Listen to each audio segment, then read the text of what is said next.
तारखेपासून तहसीलदार कार्यालयाच्या समोर जाकीरभाई पठाण, अखिल आंबेकरी, आयाज शेख आमचे सर्व पदाधिकारी त्यांच्या वतीने आम्ही आंदोलनाला बसलो होतो। त्या अनुषंगाने काल DYSPच्या दालनामध्ये शिवसाहेबांची चर्चा झाल्यानंतर शिवसाहेबांनी जे आम्हाला आश्वासित केल्यामुळं सदरचं आम्ही आंदोलन स्थगित केलेलं आहे। परंतु प्रशासन काळामध्ये जो घेतलेला निर्णय सदरच्या 12 डबऱ्याच्या कचऱ्यामधून जाणारा रोड त्या संदर्भात कराड शहराच्या नगरसेवकांना सुद्धा विश्वासात न घेता कुणाच्या तरी अट्टासापोटी त्या ठिकाणी रोड करण्याचं जे काम केलेलं आहे त्याला मंजुरी मिळते असं मला कळतं आहे। त्या ठिकाणी संविधान भवन होते, पण संविधान भवन भव्य दिव्य व्हावं या अनुषंगानं आम्ही लढा उभा करणार आहोत। आणि कालच्या आमच्या आंदोलनाला सर्व विविध संघटनेने आम्हाला पाठिंबा दिल्याबद्दल सुद्धा मी त्यांचं मनापूर्वक आभार मानतो। सोमवारी आम्ही कलेक्टरच्या समोर जाऊन आमचं म्हणणं मांडण्याचा आम्ही प्रयत्न करणार आहे। आणि आजचे आमचं जे आंदोलन होतं कराड नगरपालिका प्रांगणामध्ये आम्ही जे आत्मदहन करण्याचा इशारा दिला होता त्या अनुषंगानं त्याच प्रांगणामध्ये आम्ही स्वातंत्र्य दिनाचा सन्मान राखून आम्ही ते आंदोलन स्थगित केलेलं आहे। परंतु सदरच्या कचरा डेपोच्या शेजारीच्या होणाऱ्या गोष्टी आहेत त्याला आम्ही पूर्ण जनआंदोलन उभा करून त्याला आमचा विरोध असणार आहे। आज या ठिकाणी आम्ही गेले 12 तारखेपासून धरणे आंदोलन तहसीलदार कचेरीसमोर कराड शहर काँग्रेस, पश्चिम महाराष्ट्र काँग्रेस अल्पसंख्याक विभाग, समता सामाजिक संस्था याच्या वतीने धरणे आंदोलन आम्ही सुरू केलेलं। आमचे जे विषय होते प्रामुख्यानं एक विषय हा संविधान भवनाचा होता, त्याचबरोबर कचरा डेपोतून जाणारा रस्त्याचा होता, उर्दू शाळेचा होता, तसेच माझ्या वतीनं कचरा डेपोचे लाल माती टाकून सुशोभीकरण करण्याच्या कामाला 1 कोटी रुपये खर्च केला आहे। तर ते गार्डनच तिथं नाही, त्या विरोधात माझं आंदोलन होतं।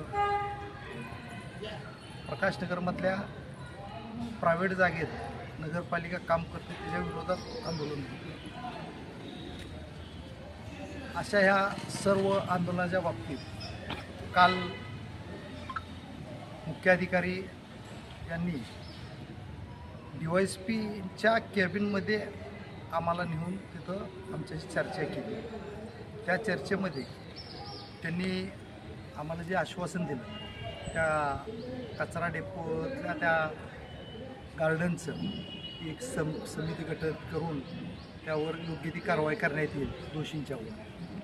आणि प्रकाशनगरमधलं सुद्धा त्यांनी काम थांबवलं आणि त्याचीही पूर्ण चौकशी करून त्याबाबतही आम्ही योग्य ती कारवाई करू अशा पद्धतीनं त्यांनी जे आम्हाला आश्वासन दिलं त्या आश्वासनावर आणि माझा मूळ मुद्दा होता फ्लेक्स बोर्डचा, त्याच्या बाबतीतही सगळ्यांशी चर्चा झाली।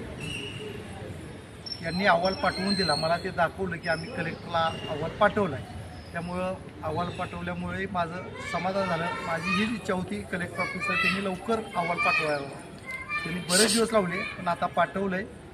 त्यामुळं आम्ही हे आंदोलन काल DYSP साहेब, प्राण साहेब यांच्या सगळ्यांच्या सांगण्यानुसार आणि त्यांनी जे आश्वासन त्यांच्यासमोर आश्वासन दिलेलं आहे त्या आश्वासनानुसार आम्ही आज 15 ऑगस्ट हा देशाचा आपला सर्वांचा सन्मानाचा दिवस आहे, त्याचा सन्मान राखून आम्ही ते आंदोलन स्थगित केले।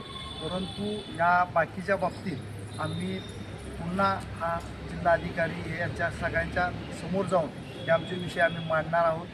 आणि आमचं या विषयात जोपर्यंत पूर्ण होत नाही तोपर्यंत आम्ही या विषयात लढत राहणार आहे। आणि आम्हाला कायद्यावर मला विश्वास आहे, त्या ह्याच्यात आम्ही शेवटची लढाई कायदेशीर लढाईसह लढण्याची आमची तयारी आहे। प्रकारे 2025मध्ये प्रशासक काळ होता त्यावेळी मुजरबंडी पाण्यास टाकीपासून जाणारा रस्ता पासून ते नूर मशिदीकडे जाणाऱ्या रस्त्याची आखणी बदलण्यात आली प्रशासकात कोणत्याही बॉडीचा ठराव नसताना कोणत्याही नागरिकांच्या हरकतींचा विचार न करता या रस्त्याची आखणी बदलली गेलेली आहे. या आखणी बदलण्याचा अधिकार प्रशासकाला हे कोणी दिलं हे आमचा पहिला सर्वात मोठा प्रश्न आहे. आणि ज्या प्रकारे मी तुम्हाला वारंवार सांगत आलेलो आहे की कचरा डेपो शेजारी जे बायलॉज आहे, बफर झोन आहे 200 मीटर ते 500 मीटर, या बफर झोनचा विचार न करता सातारा टाउन प्लॅनिंग डिपार्टमेंटकडून शाळेला तिथं परवानगी देण्यात आलेली आहे असं आम्हाला कळत आहे. तर या गोष्टीचा आम्ही निषेध करतो व आमचं म्हणणं आहे की हे जे अधिकाऱ्यांनी जे परवानगी दिलेली आहे ते अधिकारी भ्रष्ट आहेत आणि त्यांनी चुकीचा परवाना या शाळेला दिलेला आहे. आणि तिथं शाळा झाल्यास अनेक प्रश्न निर्माण होणार आहेत. तरी आम्हाला आमचा जो आंदोलन होता या आंदोलनाच्या वेळी कराड नगर परिषदेचे मुख्याधिकारी यांनी DYSP मॅडमच्या दालनात व प्रांतसाहेबांच्या निदर्शनास आणून दिलेलं आहे की जोपर्यंत या सगळ्या गोष्टींचा